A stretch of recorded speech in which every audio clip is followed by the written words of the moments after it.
All right, I think we can get started. Welcome everybody to PAVE's 117th virtual panel. Today, we are going to be talking about pioneering roadway readiness with some insights from Michigan's I-94 CAV Corridor. My name is Caitlin Magny Miller. I am PAVE's communications manager and the moderator of today's panel. Let me take a moment to introduce our guests and then we'll get started. Today, we are joined by Simon Stachnik. He is the Vice President of Project Delivery at Cavnue, and Elise Feldpausch. She is the Connected Vehicle Technical Specialist at Michigan DOT. Thank you both so much for joining us today. Thank you for having me. Yeah, likewise. All right. Let's get started. Just with some background questions. Elise, can you give us a little bit of background on the I-94 CAV Corridor project, maybe how it came to be and why I-94 in particular was selected for this project? For sure. So probably already information that you're all aware of if you've read kind of the descriptive of why we're here today, but just so we're all level setting. What we did back in 2020 is we submitted an RFP to really look at exploring the opportunity of developing a CAV corridor somewhere on Michigan DOT roadways. So one of the activities that we really wanted our partner to be able to do was to investigate and recommend a location for the CAV corridor. So part of the evaluation, we looked at a number of different pieces, traffic assessments, infrastructure investment, as well as geographic certainty within the state, and ultimately came up with I-94. So those of you who aren't familiar with Michigan, I-94 is one of the major thoroughfares that connects Chicago to Ontario. So there is quite a bit of traffic on that roadway, and it is a very critical piece linking two of our technology innovation hubs between Ann Arbor and Detroit. Great. And Simon, how did Cavnue get involved in this project? And maybe for our listeners who aren't familiar, can you also share a little bit of background about what Cavnue does? Sure. So yes, we responded to the RFP that Elise had mentioned, and back in 2020, we basically kicked off all of the collaboration activities with pre-development work. So taking that through where we're at today, we're advancing bit by bit, but essentially, we see this project to fit into our overall mission at Cavnue, which is to build the world's most advanced roads that are safer and offer greater throughput. They also improve access to affordable and high quality public transit and shared mobility. So ultimately, they'll enable more efficient movement of goods and people. And really, we do this by enabling and embedding technology into physical infrastructure elements. So these critical high-speed routes can better inform and observe and advise the real-time conditions of the infrastructure and the route.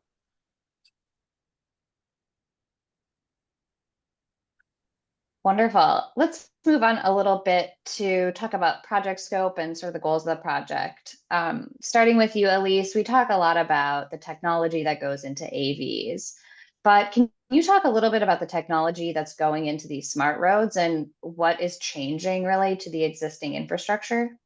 For sure. So really the idea of connected automated vehicles or just connected vehicles in general is this idea of being more aware of your surroundings, more aware of what is occurring throughout the infrastructure and the operationality of the roadways themselves. So it's the idea of being able to kind of go beyond the immediate senses of an AV and be able to tell what's happening even before they're able to really sense it with the array of sensors that are on the vehicles. So very similar stack in a lot of ways to what we've seen on AV vehicles. Typically from a connected vehicle standpoint, you have things like video, radar, V2X technologies that are included on the roadways. And all of that is there to be able to give a better idea of what is happening on that roadway, but also far in advance of where that vehicle is, and look at really having meaningful and impactful operations of the roadway kind of throughout the entire corridor.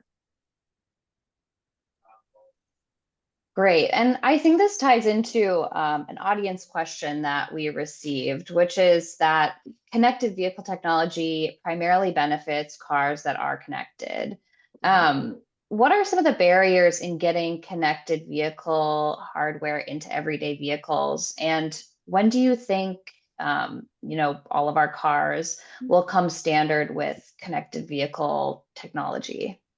Sounds great. So I feel like that's always the $1 million question, right? Is when will everything be there? When will we be able to have all these pieces? But I would argue that the different pieces of CAVs are really already a part of a lot of the vehicles that we already drive every day. So if you think about the idea of being able to be connected to your awareness, any of you that have different, if you have one of the many Stellantis vehicles and you're able to really interact with the information that's kind of coming from the way to that's happening over cellular connectivity. It's another different type of technology that's able to really get this out there and the information about what's happening around you. If you have a vehicle that's able to connect to the signal phase and timing information of a signal, those technologies are already out there. Obviously, it's only a certain make models of vehicles that are able to receive them, but we are seeing it more and more be implemented across the country into different makes and models, just like we're seeing lane keeping and dynamic cruise control being included in more and more vehicles, or even backup cameras. All of these different pieces are having more,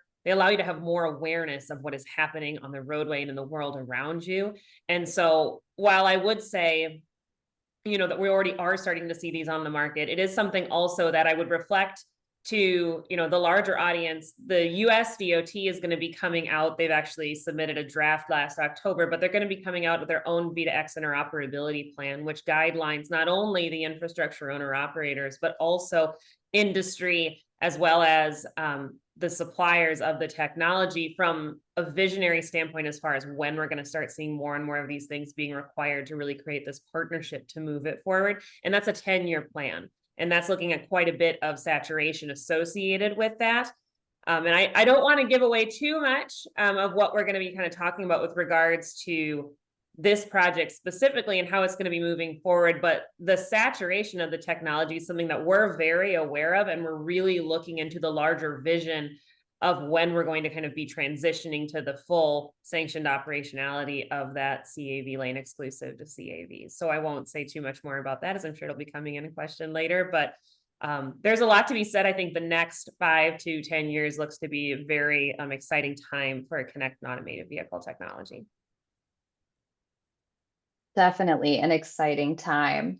Back to the CAV Corridor project, Simon, I'm wondering if you could talk a little bit about the goals of the I-94 project and what benefits do you think frequent commuters on this section of I-94 could expect? Sure. Yeah, the project has a really lengthy set of goals, but the two that we're sort of focusing on top of mind are really the safety and reliability aspects. As Elise mentioned, many of these capabilities exist today in vehicles, but as this market saturates, these benefits sort of compound. And so we'll see benefits grow over time. But initially, we do believe that there will be some benefits to users with the road operations, the full coverage of a road with the sensors that are providing high def real-time information really will benefit in terms of faster incident detection and response times, being able to clear debris faster and identify things like safety hotspots. All of this being, again, very, very quick to detect and very quick to relay to users on the road. So as the CAVs increase in the marketplace, we'll eventually be able to bring other concepts that improve safety and reliability, such as cooperative adaptive cruise control. There could be advanced transit solutions for this corridor that come along, safety advisory speeds and whatnot. So pretty excited about the opportunities that exist in the future for us. Great. Another question for you, Simon. This project is a really good example of the public and private sectors working together to advance technology. Can you talk a little bit about the role public and private partnerships play in advancing digital infrastructure projects like this, and maybe how these partnerships can be strengthened? Sure. With any P3, you're looking at opportunities to collaborate and innovate and balance risks amongst the parties as you go. So, given the opportunities that exist within all phases of the project life cycle being design, build, finance, operate, maintain, there's a lot of uniqueness to this project and technology projects. So we appreciate that kind of forum and platform with a P3 to interact and have the conversations with our partners to figure out what are the best solutions. Commonly with technology, you face tech obsolescence or frequent maintenance of these devices and potentially, bringing down an entire system. And that's where we at Cavnue think we can really take a large burden from the public sector and place it on ourselves. We see an obligation to ensuring that these devices perform the way that they're designed to, and that they provide the system benefits that we're all striving to achieve.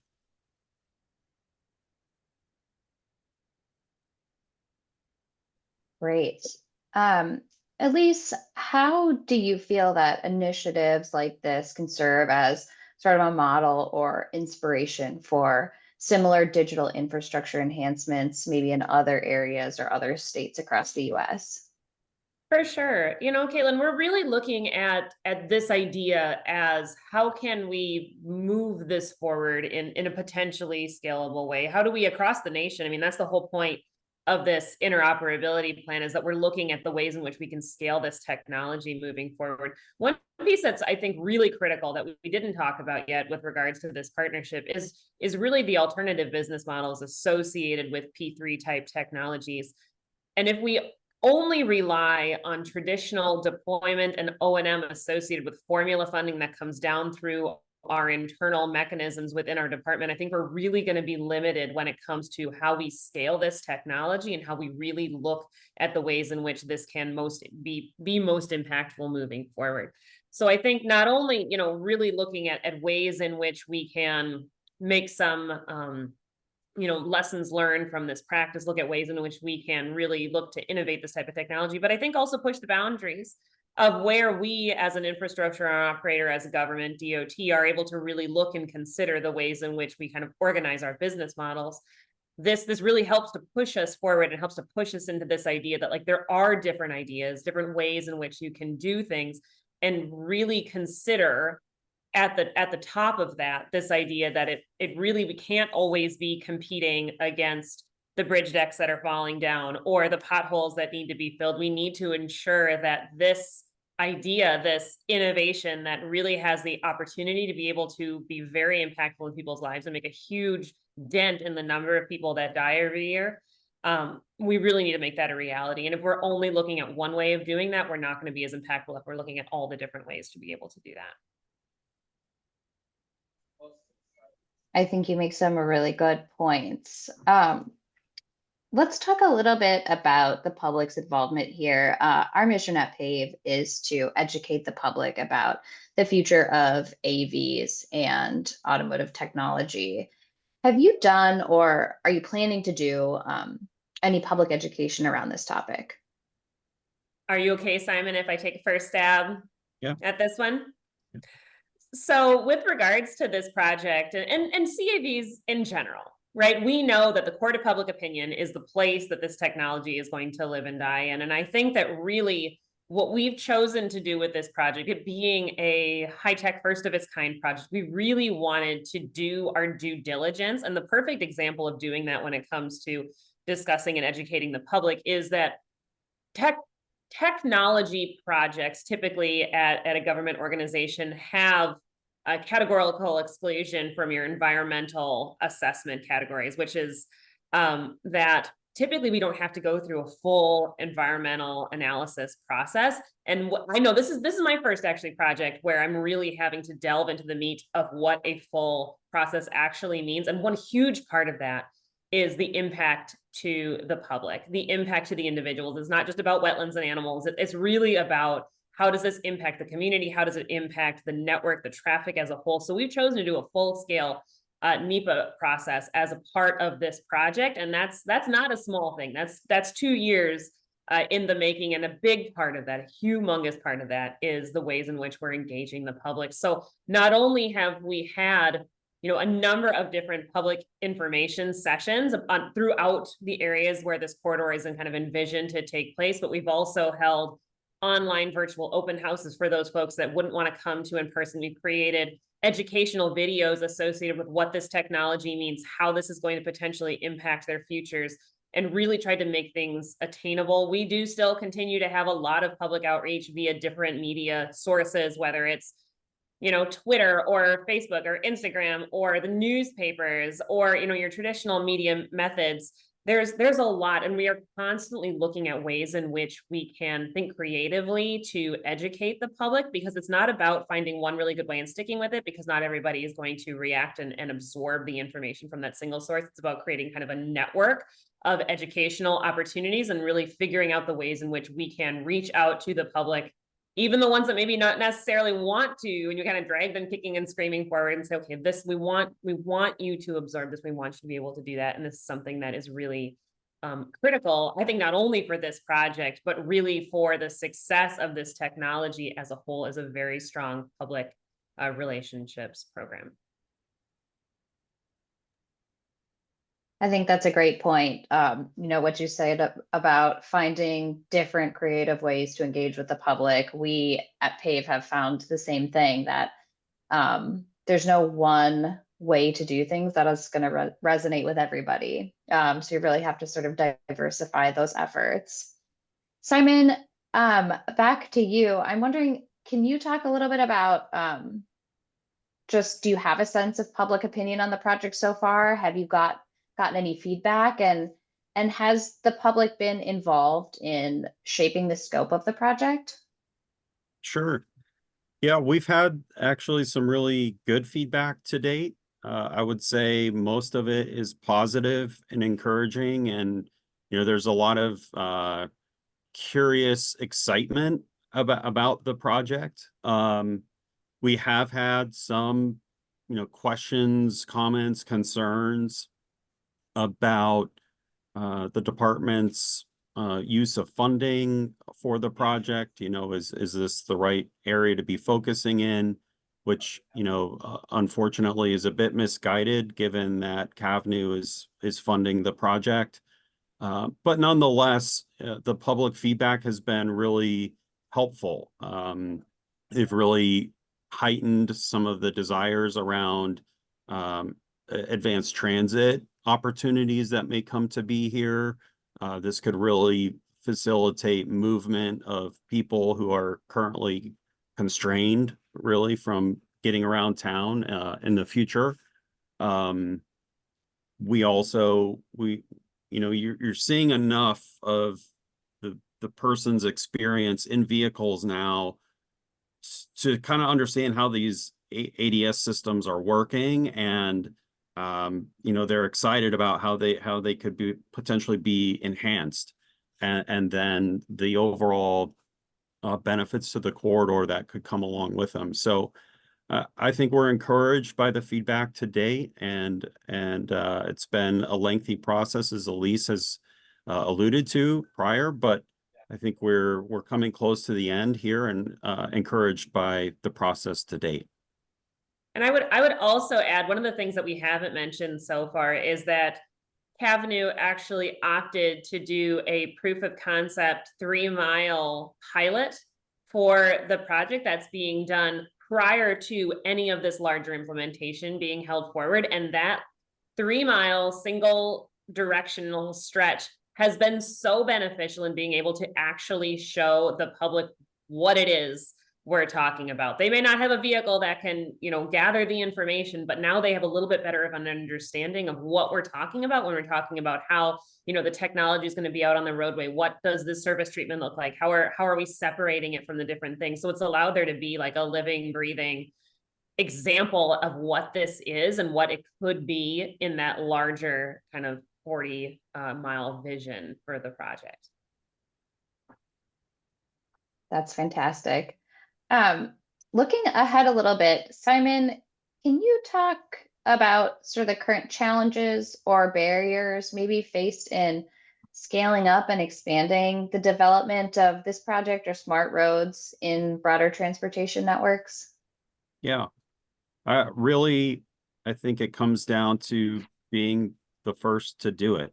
This is an interesting space to be in, as we're, you've seen these concepts and research papers for decades about what this could mean for individuals, for our society, and being the first to go through this with a great Department of Transportation, and taking their feedback and advice.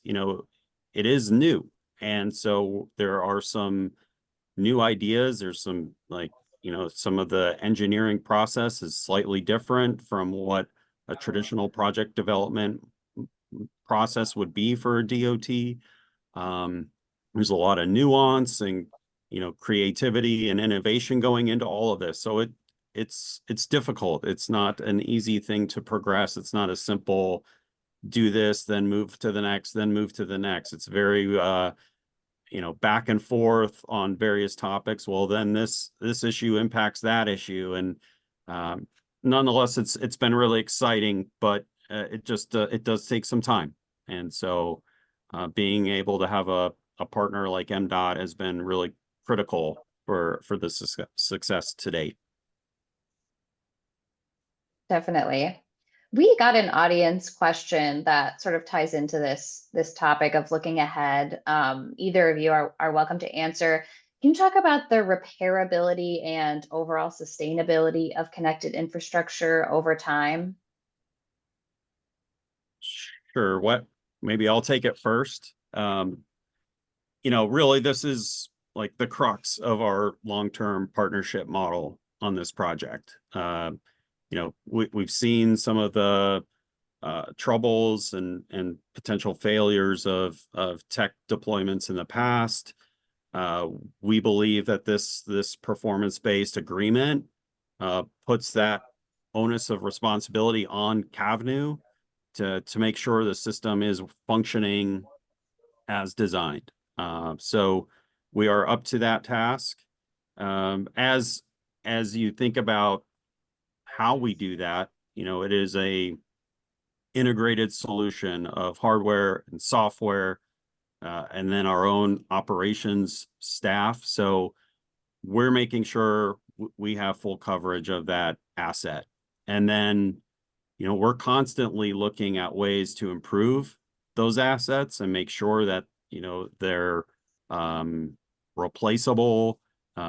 They're lasting as long as we had hoped they would last, and finding ways to extend that life. So over the term of the agreement, we really do see ways that we'll go through generations of this equipment, but that is all part of our long-term plan for the financing of the project. Anything Yeah, to add there, Elise? Yes, I was go just going ahead. to say, I think it's such a good question because it really hints to the nature of the challenges that we see in some of the other areas that we've focused deployment of technology. So often, when we look at the different, mechanisms for deployment, we always focus on the deployment. We focus on getting it out there, and we're so excited and we get all this money to deploy something. And then we really, I'm speaking the royal we throughout the nation and all of my wonderful state stakeholders that are out there in the local agencies, municipalities, we get money to deploy. We get these grants. These are wonderful opportunities, but then we often come to find that it's the long-term O&M of the system that can be really daunting and be really limiting when you're looking at how you can expand, in the best way that you possibly can. So again, I think, not trying to be a broken record here, but I think the opportunities that this type of an arrangement and these alternative business models allow us to explore that focus and kind of that long-term O&M being that core main focus of what we're trying to do, and not only focusing on that deployment piece. It's really how you operate that roadway that is the most critical piece, and focusing on the goals and the objectives associated with the operationality really then allow you to be sustainable in the best way possible. Absolutely.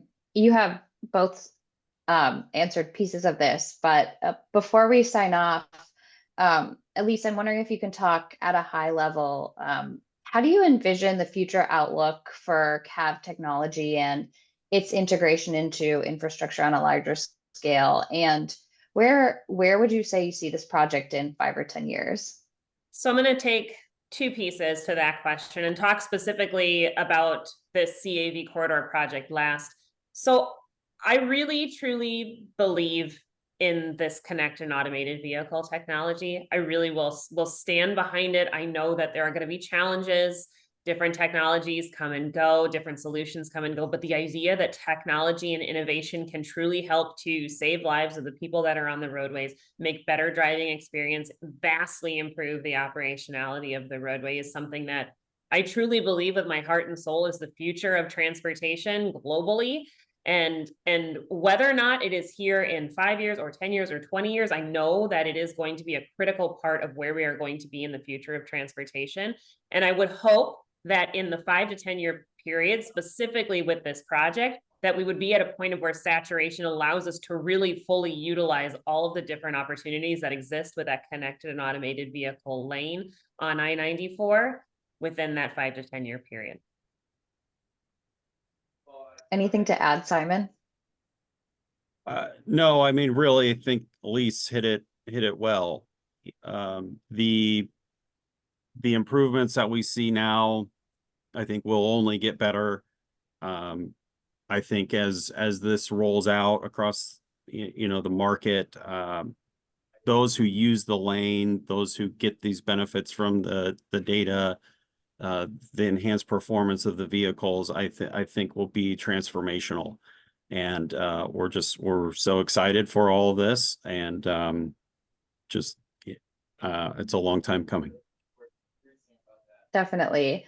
Yes, exciting times ahead. I think we're all looking forward to seeing where this project takes us. So Elise and Simon, we are just about out of time. Thank you both so much for taking the time to join us today and share your insights.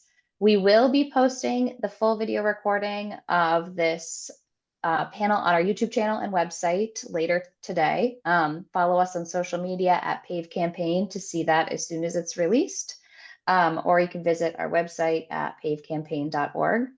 Thank you to everybody who tuned in today and to those who submitted questions. We absolutely appreciate your participation. Thanks, everybody. Yep, thank you. Thank you.